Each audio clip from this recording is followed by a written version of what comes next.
Hi students, आज हम लोग पार्ट 2 कवर करने वाले हैं और पार्ट 1 में मैंने idiom phrases, important idiom phrases 1 से लेकर 35 तक मैंने डिस्कस ऑलरेडी कर लिया है। और पार्ट 2 में आज हम लोग 36 से लगाए 70 तक हम लोग आज क्या करेंगे, मोस्ट इंपॉर्टेंट इडियम फ्रेजेस को कवर करेंगे। तो वीडियोस पे पहली बार है तो सब्सक्राइब जरूर कर लीजिए ताकि समय से नोटिफिकेशंस मिलता रहे, क्योंकि टाइम काफ़ी कम है, 3 to 4 डेज हम लोग के हाथ में है और हम लोगों को 20 में 20 स्कोर भी करना है साथ में मिलकर। क्लियर? तो समय बहुत ज़्यादा कम है, उन्हीं टॉपिक्स को ही ज़्यादा कवर किया जाएगा जहां से क्वेश्चन ज़्यादा पूछे जाते हैं। क्लियर्स? और बाकी जो आपको कोई डाउट्स वगैरह होगा तो कमेंट बॉक्स में जरूर बताइएगा। Clear?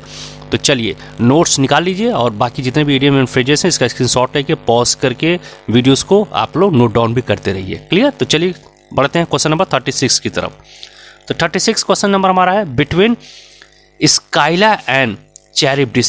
Between Scylla and Charybdis, इसका मतलब क्या होता है? बिटवीन टू ग्रेट डेंजर्स, दो कठिन परिस्थितियों के बीच में फंसना। क्लियर? अब इसको देखिए, मैंने सेंटेंस में इस्तेमाल किया हुआ है, I am between Scylla and Charybdis, if I tell the truth my friend goes to the jail. अगर मैं इतनी परिस्थिति में फंस गया हूँ कि अगर मैं सत्य अपने दोस्त को बताता हूँ तो जेल जा सकता है। इफ आई डू नॉट, अगर मैं ऐसा नहीं करता हूँ तो आई बिट्रे माई एम्प्लॉयर, मैं अपने कर्मचारी के साथ क्या करता हूँ, धोखा करता हूँ।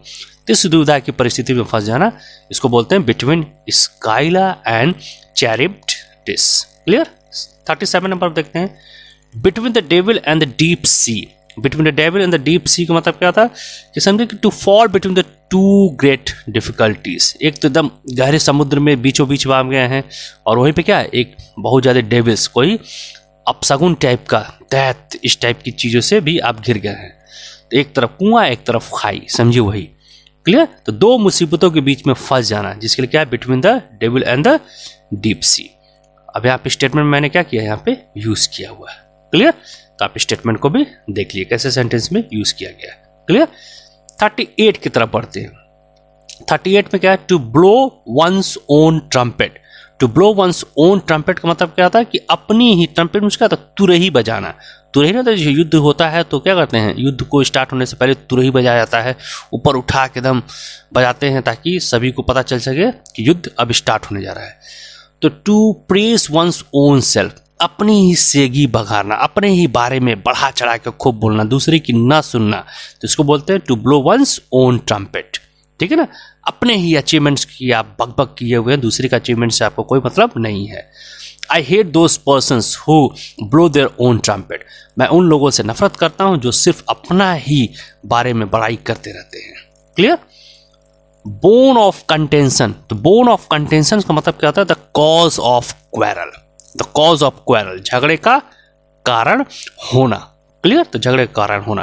तो पहले क्या था, बहुत सारे इश्यूज थे भारत के साथ, से कश्मीर वाला इश्यूज था, वो क्या था, that mean the issue of Kashmir between India and Pakistan was born of contention, क्योंकि था, अब तो सॉल्व हो गया है। क्लियर? तो झगड़े का कारण था। क्लियर? तो चलिए बढ़ते हैं क्वेश्चन नंबर 40 की तरफ। क्वेश्चन नंबर 40 में क्या आपका है, बाय फिट्स एंड स्टार्ट्स। तो बाय फिट्स एंड स्टार्ट्स का मतलब क्या होता है कि समथिंग डन इरेगुलरली, मतलब किसी काम को रुक रुक कर करना, उसको हम लोग क्या बोलते हैं इडियम्स एंड फ्रेजेस में, बाय फिट्स एंड स्टार्ट्स। ठीक है? आप यहाँ पे स्टेटमेंट कैसे यूज किया गया है आप यहाँ पे इसको देख सकते हैं। ठीक है ना? स्टेटमेंट जरूर लिख लिया करिए कॉपी में ताकि आपको जल्दी से याद रहेगा, भूलेगा नहीं। ठीक है? 41, तो 41 का मतलब क्या था, ब्लैक सीप। तो ब्लैक सीप का मतलब क्या होता है कि समझिए कि कोई बंदा क्या है, एन अनडिजायरेबल पर्सन, अनचाहा या धोखेबाज व्यक्ति। ठीक है ना? वो भेड़ की खाल में क्या एकदम छुपा हुआ है और एकदम आदमी समझ नहीं पा रहा कि ये क्या चाहता है। ठीक है ना? उसकी इच्छाएं पता नहीं चलती हैं, पता चलता है कि वो धोखा कर देता है। ठीक है? तो उसको क्या बोलते हैं, धोखेबाज जो व्यक्तित्व होते हैं उनको बोलते हैं black ship. Many police officers proved that black ship in the movement of 1942। तो बहुत सारे पुलिस ऑफिसर्स ने ये प्रूफ किया, ये सिद्ध किया कि 1942 में बहुत सारे ऐसे धोखेबाज व्यक्तित्व थे। क्लियर? 42, बाय हुक और बाय क्रुक, मतलब किसी भी तरीके से चीजों को प्राप्त करना है, चाहे प्यार से चाहे धोखे से, जैसे भी हो, by any means fair of fall, अच्छे तरीके से या बुरे तरीके से, किसी भी तरीके से चीज़ों को अचीव करने का जो आदमी प्रयास करता है उसको हम क्या बोलते हैं, बाय हुक और बाय क्रुक, अच्छे या बुरे किसी भी प्रकार से। क्लियर? 43 में देखते हैं, 43 में क्या है, to be hand and glove with. To be hand and glove with क्या मतलब है इसका, अगर समझा जाए तो टू बी हैंड मतलब हाथ होना, और ग्लोव मतलब दस्ताने के साथ। इसका मतलब इंटीमेट फ्रेंड्स, घनिष्ठ मित्र होना, मतलब एकदम लंगोटिया यार। क्लियर, उसको बोलते हैं to be hand and glove with. Ramesh and Mohan are hand and glove with each other. Ramesh और मोहन क्या एक दूसरे के क्या घनिष्ठ मित्र हैं। Clear. 44 child's play. Child's play का मतलब क्या होता है, बच्चों का खेल। चाइल्ड्स प्ले का मतलब क्या है, बच्चों का खेल। A very easy task, it's not a child's play to get first division. तो क्या है, इसको स्टेटमेंट में यूज किया गया, ये बच्चों का खेल नहीं है पहला डिवीजन पाना। क्लियर। चलिए 40 नंबर पे देखते हैं, 45 to count chickens before they are hatched. मतलब क्या था, पहले से ही लाभ का विश्वास करना। मतलब आप कोई बिजनेस स्टार्ट करने जा रहे हैं तो भाई बिजनेस स्टार्ट करेंगे तो उसमें नुकसान भी होगा, फायदा भी होगा, लेकिन पहले ही आदमी क्या करता है, मुझे लाभ ही होगा, ऐसा क्या करता है, विश्वास कर लेता है। और जिसके चक्कर में क्या होता है कि वो चीज़ें अगर लॉस हो जाती हैं तो आदमी इसको झेल नहीं पाता है।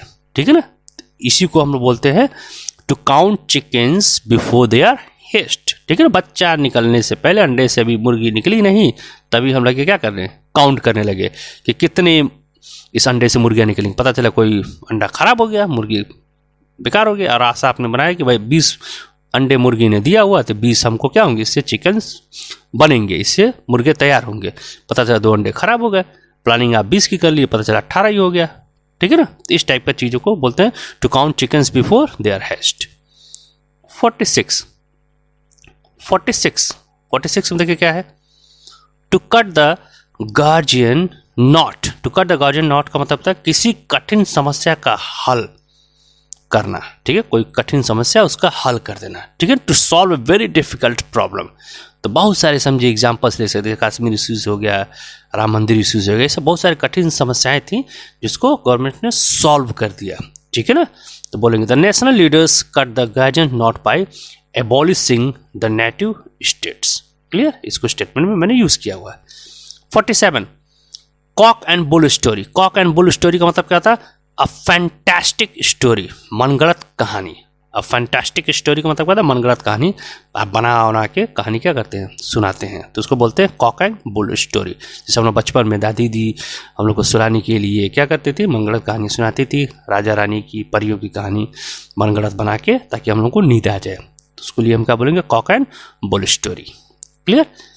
Cat and dog life. तो कैट एंड डॉग लाइफ का मतलब क्या है, जैसे बिल्ली और कुत्ते में क्या होता है, दोस्ती तो होती है, झगड़ा ही होता है, तो इसी से इडियम्स बन गया आपका क्वेरल सम लाइफ। ठीक है ना, क्वेरल सम लाइफ मतलब झगड़ालू जीवन, हमेशा कलह मचा हुआ है जीवन में, उसको बोलते हो कैट एंड डॉग लाइफ। ठीक है ना।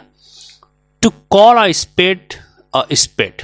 स्पेड मीन्स होता है, जैसे मान लीजिए क्या होता है, एक कुदार टाइप का होता है, फाड़ो टाइप का, ऐसे बना होता है जिससे मिट्टी क्या करते हैं हम निकाल के फेंकते हैं। ठीक है ना, ऐसे बना होता है फाड़ा टाइप का, जिससे मिट्टी क्या करते हैं हम लोग उठा के फेंकते हैं।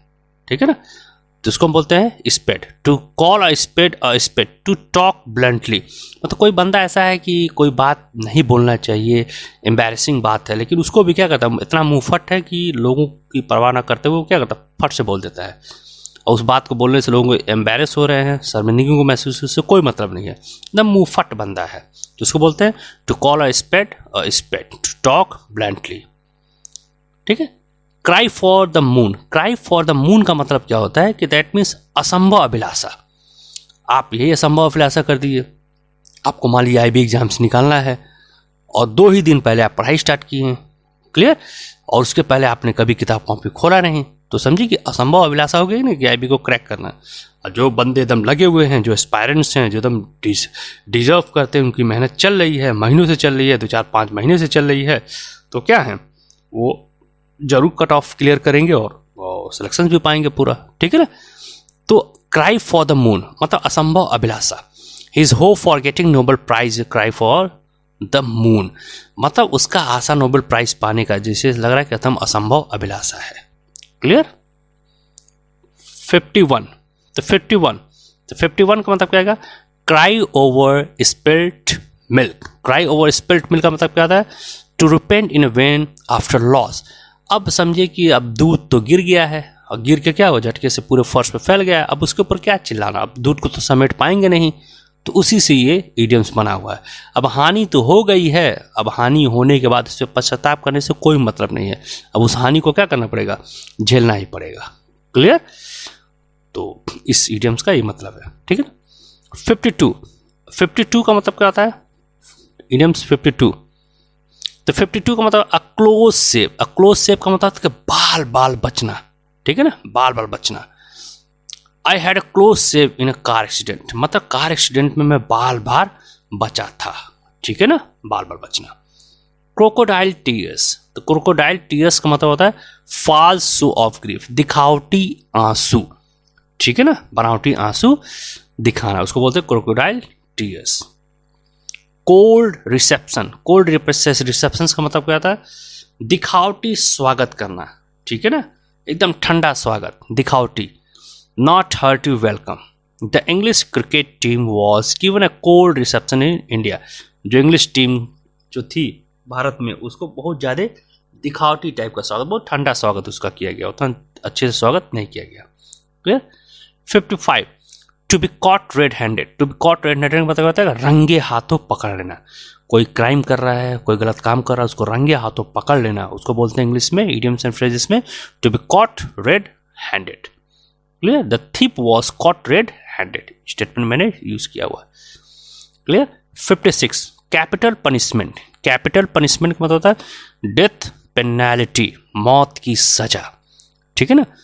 तो कैसे इसको यूज करेंगे सेंटेंस में, capital punishment has been revived in many countries. तो मौत की जो सजा है बहुत सारे देशों में क्या कर दिया गया, फिर से पुनर्जीवित कर दिया गया, फिर से देना स्टार्ट कर दिया गया। 57 कॉर्पोरल पनिशमेंट, इसका मतलब होता है बॉडली पनिशमेंट, मतलब शारीरिक दंड। देखते हैं बहुत सारे देशों में क्या होता है, चोरी करने पे कोड़े 1000 500 कोड़े की सजा दी जाती है, इस टाइप के दंड को हम क्या बोलते हैं, कॉर्पोरल पनिशमेंट बोलते हैं, ठीक है ना। 58 to carry coals to Newcastle. To carry coals Newcastle का मतलब क्या है कि अननेसेसरी एंड यूजलेस वर्क, मतलब अनावश्यक या बिना काम का काम करना, ठीक है ना। To carry coals to Newcastle बोलते हैं, ठीक है ना। टू एक्सपोर्ट सिल्क, यहाँ नो नहीं है, टू एक्सपोर्ट सिल्क यहाँ टू होगा। To export silk to China is like a carries coal to a Newcastle, मतलब चाइना को सिल्क भेजना या सिल्क का एक्सपोर्ट करना, समझे कि क्या है, अनावश्यक फालतू का काम है। Clear? To call names. To call names 59। To call names का मतलब क्या होता है, किसी को नाम से बुलाना क्या होता है, गाली मानी जाती है, ठीक है ना। तो टू अब्यूज, तो calling names is a bad habit, ठीक है ना। नाम मतलब गाली देना क्या है, एक बुरी आदत है, ठीक है ना। 60 to cut one's coat according to one's cloth, ठीक है ना। इसका मतलब क्या होता है कि भाई आपकी जितनी आमदनी है उतने में ही रहना, अपनी आमदनी के अंदर ही खर्च करना, इसको बोलते हैं to cut one's coat according to one's cloth, ठीक है ना। जितनी आमदनी उतना ही खर्चा करिए, नहीं तो दिक्कत हो जाएगी। 61 chip off the old block. Chip off the old block का मतलब कहता है जैसा बाप तैसा बेटा, the son resembling the father, ठीक है ना। जैसे यहाँ पे समझिए कि क्या, Ram is a drunkard like, मतलब राजू मान लिया, Raju is a drunkard like his father. Raju क्या है, उसी अपन पिता की तरह क्या है, पियक्कड़ है।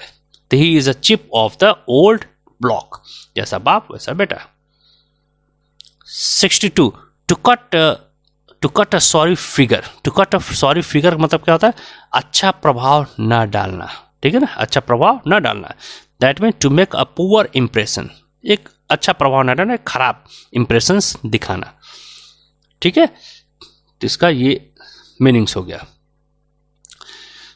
63 में क्या हो जाएगा, to carry favour. To carry favour का मतलब होता है to win favour by flattery, मतलब खुशामद करके कृपा पात्र बनना। बहुत सारे ऐसे व्यक्तित्व होते हैं जिनके अंदर हुनर नहीं होता, स्किल नहीं होता है, लेकिन वो क्या करते हैं, खुशामद करके, चापलूसी करके बने रहते हैं, अपनी कुर्सी पे जमे रहते हैं, जॉब करते रहते हैं, जनता भले जूझती रहे, दिक्कत फेस करते रहे, उससे कोई मतलब नहीं। चापलूसी करके वो क्या करते हैं, अपने पोजीशन में बने होते हैं, तो उनको बोलते हैं टू कैरी फेवर, ठीक है ना, to carry favour. 64 to cast a slur. To cast a slur का मतलब होता है कि टू ब्रिंग डिस्ग्रेस, मतलब अपयश का कारण बनना, मतलब शर्मिंदगी का कारण बनना, ठीक है ना। ऐसा कोई काम करना जिससे क्या हो, आपको परिवार के लोगों को, सदस्यों को क्या शर्मिंदगी का कारण हो जाए, वो आपका काम करना जिससे उनको समाज में सर उठाने में क्या हो, दिक्कत महसूस हो। Your actions will cast a slur on the good name of your family. जो आपका जो एक्शंस है वो क्या करता है, आपकी अच्छे परिवार के नाम को क्या करता है, बदनाम कर देगा, ठीक है ना। अ bull in A China shop. A bull in A China shop का मतलब क्या होता है, हीडलेस डिस्ट्रॉय, विध्वंसकारी व्यक्ति, मतलब केयरलेस व्यक्तित्व है, एकदम वो जहाँ पे जाता है उथल पुथल, डैमेज ही करता, नुकसान ही पहुँचाता है, तो ऐसे व्यक्तित्व को हम क्या बोलते हैं, a bull in a china shop. 66, तो 66 में देखिए क्या है, to put the cart before the horse. To put the cart before the horse का मतलब होता है गलत ढंग से किसी कार्य को करना, to do something in a wrong way, किसी भी काम को आप गलत तरीके से कर रहे हैं तो उसको बोलते हैं to put the cart before the horse, ठीक है ना, ये होता है, ठीक है ना। आपका हॉर्स के सामने क्या करिए, कार्ट रख दीजिए, ठीक है, तो क्या करेगा, हॉर्स दौड़ ही नहीं पाएगा, तो गलत काम कर रहे हैं आप एकदम पूरा, ठीक है ना। 67 to die in harness. To die in harness का मतलब क्या होता है कि काम करते हुए या कर्तव्य निभाते निभाते मर जाना, ठीक है। जैसे हमारे सोल्जर्स क्या होते हैं, कभी होता लड़ाई होता है तो अपना कर्तव्य निभाते निभाते क्या होते हैं, कई सोल्जर्स हमारे शहीद भी हो जाते हैं, ठीक है ना, तो इसी को बोलते हैं टू डाई इन हार्नेस। जैसे स्लैप्स, जो गुलाम होते हैं वो कर्तव्य निभाते होते गुलामी करते करते मर जाते हैं। 68 drop in the ocean. Drop in the oceans का मतलब क्या होता है कि मतलब एक महासागर, उसमें ड्रॉप एक बूंद, मतलब अत्यंत ही छोटी मात्रा, वेरी इनसिग्निफिकेंट अमाउंट, एकदम नाम मात्र का मात्रा या क्वांटिटी आपके हिस्से में आ रही है। All your knowledge of science is only a drop in the ocean. आपका जितना भी विज्ञान के प्रति जानकारी है समझिए कि महासागर में क्या एक बूंद के समान है, ठीक है, drop in the ocean. Next हमारा है 69।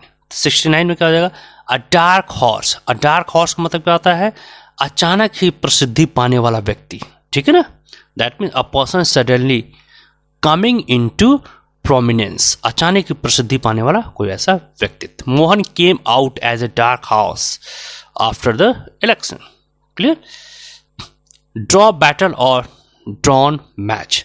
अ battle or match in which no party wins, मतलब एक ऐसा मैच या ऐसा पार्टी, दो लोगों के बीच में कोई मैच है या बैटल है, द्वंद्व युद्ध है, जिसमें क्या हुआ, कोई भी जीत नहीं पाया। A battle or match in which no party wins, कोई भी पार्टी नहीं जीतती है, समझे, ड्रॉ का सिचुएशन, उसी को बोलते हैं draw battle or drawn matches, ठीक है ना। यहाँ पे स्टेटमेंट में क्या हुआ, यहाँ पे यूज किया गया, a drawn cricket match was replayed in Calcutta yesterday, ठीक है ना। तो देखा हम लोगों ने कितने अच्छे तरीके से हम लोगों ने क्या किया, आज हम लोगों ने 36 से लगाए 70 तक इडियम फ्रेजेस को आज हम लोगों ने डिस्कस कर लिया, और टोटल हम लोगों ने 1 से लेकर 70 मोस्ट इंपॉर्टेंट इडियम फ्रेजेस को हम लोगों ने डिस्कस कर लिया है। तो आप नोट्स बना के इनको एक बार रिवाइज जरूर कर लीजिएगा, ताकि कम समय में आपको अधिक से अधिक जो इंपॉर्टेंट इडियम्स मैं कवर करा दे रहा हूँ, जो आपके एग्जाम्स में 100% रोल प्ले करेगा, बेनिफिट रोल प्ले करेगा, क्लियर।